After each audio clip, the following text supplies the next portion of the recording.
अस्सलाम वालेकुम।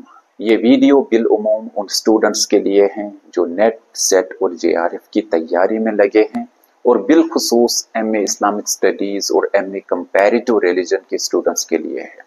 दोस्तों, मुझे मालूम है कि आप लोग ये प्रेस्टिजियस एग्ज़ाम क्रैक करना चाहते हैं और आगे जाके रिसर्च और असिस्टेंट प्रोफेसरशिप के लिए अप्लाई करना चाहते हैं, लेकिन कुछ रुकावटें हैं, कुछ एप्रीहेंशंस हैं आपकी। आज की इस वीडियो में मैं एक हकीर कोशिश करूंगा कि आप कैसे इन एग्जाम्स के लिए तैयारी करें।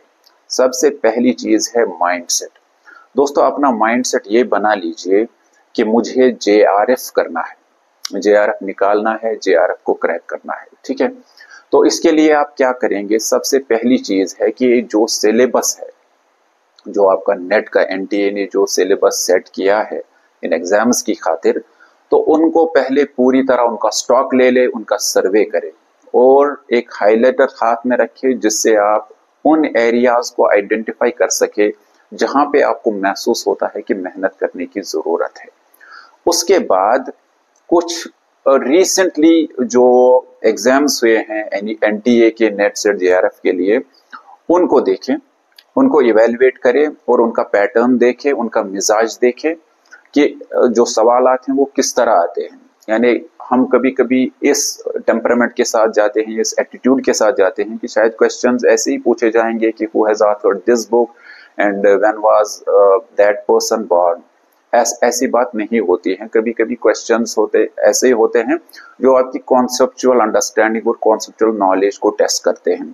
तो पेपर का पैटर्न देखने के बाद, उनको इवेलुएट और एनालाइज करने के बाद आपको महसूस होगा कि आपको कैसे प्रिपेयर करना है। Because preparation is not only to read the books but it's about preparing smart. तो आपको स्मार्टली प्रिपेयर करना है और ये देखना है कि किस तरह के क्वेश्चंस आते हैं, उनका जो नेचर है वो कैसा है। उसके बाद हमारे तलबा अक्सर जो गलती करते हैं वो ये होती है, पहले जैसे मैंने कहा कि आप एक पूरे माइंड सेट के साथ जाइए।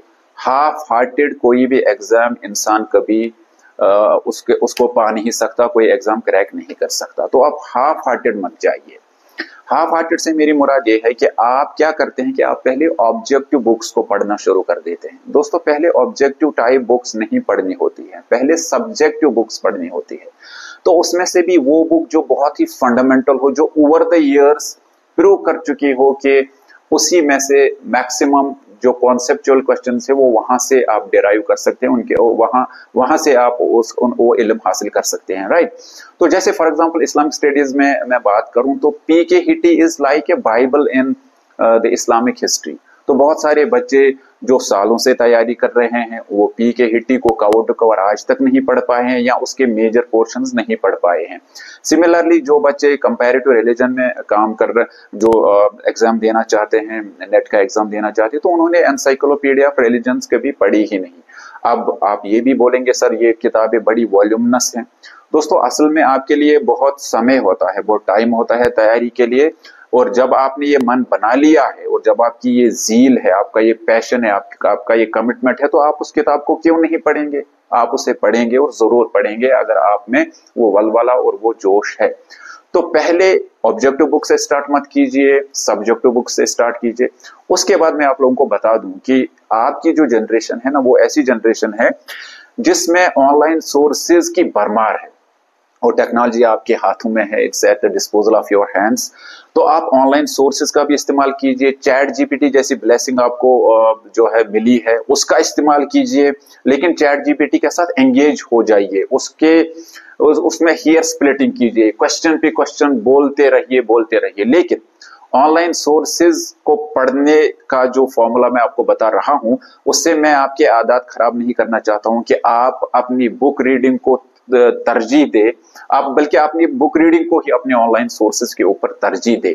तो मैं चाहता हूं कि आप स्मार्टली प्रिपेयर करें और हर तरह के सोर्सेज से काम ले, लेकिन इस टेम्परामेंट के साथ जाए कि आपने पूरी तरह समझ लिया है कि एग्जाम का पैटर्न क्या है और आपने अपनी तरफ से पूरी जान लगा दी है, कोशिश की है कि मैं पूरे सिलेबस को कवर कर चुका हूं, मैंने पूरे सिलेबस का स्टॉक जो है सर्वे पूरा कर लिया है। और जब आप पढ़ते हैं तो क्वालिटी ऑफ रीडिंग मैटर्स, आप कितना पढ़ते हैं दैट डजंट मैटर, आप कितना ग्रैस्प करते हैं, कॉम्प्रिहेंड करते हैं, वो जरूरी है। इसके अलावा जो बहुत ही अहम बात और बहुत जरूरी बात है वो ये है कि जितने भी सोशल साइंस बैकग्राउंड से बच्चे होते हैं, खासकर जो इस्लामिक स्टडीज से होते हैं, कंपैरेटिव रिलीजन से होते हैं, या और बाकी जो सोशल साइंस के सब्जेक्ट्स हैं, मैं आपको बता दूं कि फर्स्ट पेपर कभी कभी डिसाइसिव जो है प्रूव करता है। फर्स्ट पेपर में चूंकि रीजनिंग होती है, रीडिंग कॉम्प्रहेंशन होती है, टीचिंग और रिसर्च एप्टीट्यूड होता है, थोड़ा मैथमेटिकल होता है, रीजनिंग वाला होता है, तो उसमें हमारे बच्चे अक्सर डर जाते हैं। इसीलिए मैं कहता हूं कि आपको ये आइडेंटिफाई करना पड़ेगा कि आखिर में कहां पिछड़ता हूं या पिछड़ती हूं, कौन ऐसे एरियाज हैं जहां पे हमें ज्यादा मेहनत करनी है। दुनिया एक बड़ी जालिम चीज है, यहां जो डर गया वो मर गया। तो आपको क्या करना है, जो वीक एरियाज आपके हैं उनमें मेहनत कीजिए।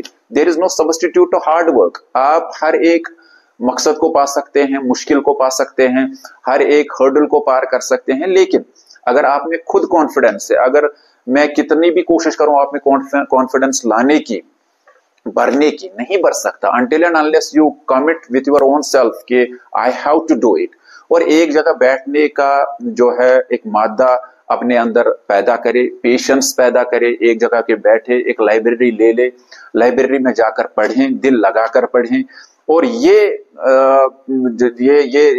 जज्बे के साथ पढ़े कि yes I can do it.